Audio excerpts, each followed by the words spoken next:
Dans cette vidéo, nous nous intéresserons au calibrage du café-filtre.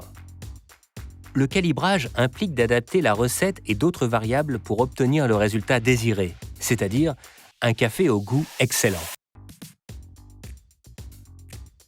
Cette démarche s'applique aussi bien au café-filtre qu'à l'expresso, car les paramètres et les objectifs sont similaires, comme le ratio café-eau, la méthode d'infusion, le moyen de filtrage, la torréfaction des grains, la taille de la mouture, le temps d'infusion, l'agitation et la température. Ce sont quelques-unes des variables que nous pouvons ajuster pour obtenir ce que nous recherchons.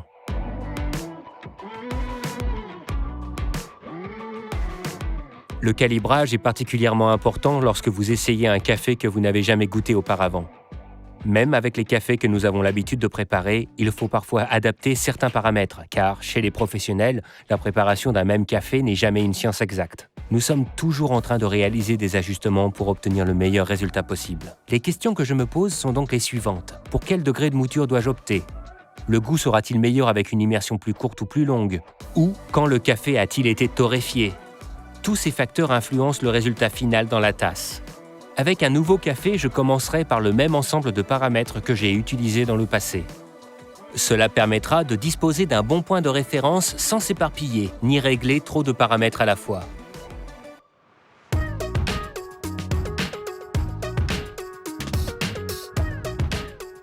Il existe plusieurs méthodes d'infusion du café-filtre, de l'immersion totale à la percolation, en passant par l'automatisation de la machine.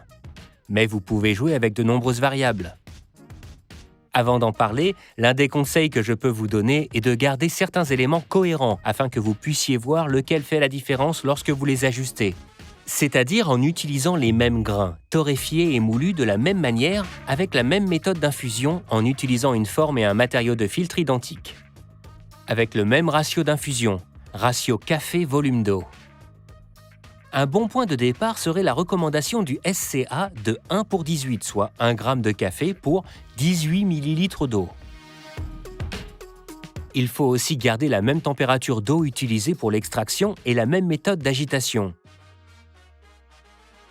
Goûtez ensuite votre café et ajustez l'une des variables pour voir l'impact que cela a. Par exemple, j'aime commencer avec un ratio de 6 g de café pour 100 ml d'eau. Ainsi, pour un pour-over simple avec un filtre Kalita Wave, je peux utiliser 18 g de café et 300 ml d'eau. Même avec les cafés que nous utilisons souvent, la grosseur de la mouture que je recherche serait semblable à du gros sel de table. Avec le café pour cafetière filtre, le niveau de torréfaction est de clair à moyen.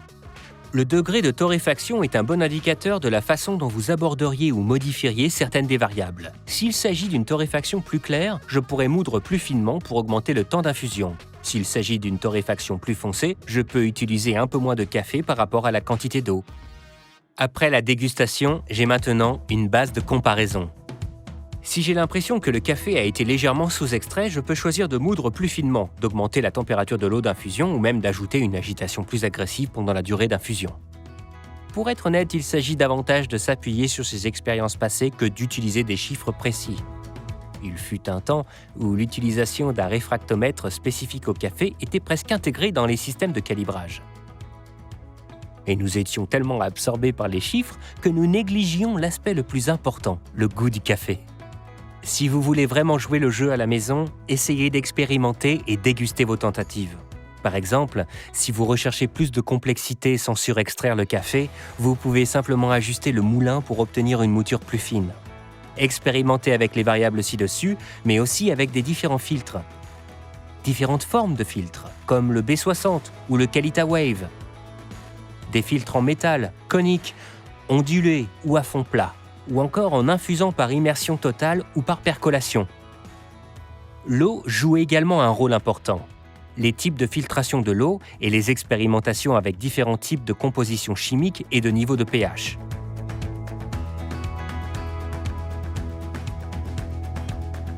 En fin de compte, le calibrage du café consiste à prendre le contrôle des variables pour obtenir le résultat et le goût désiré.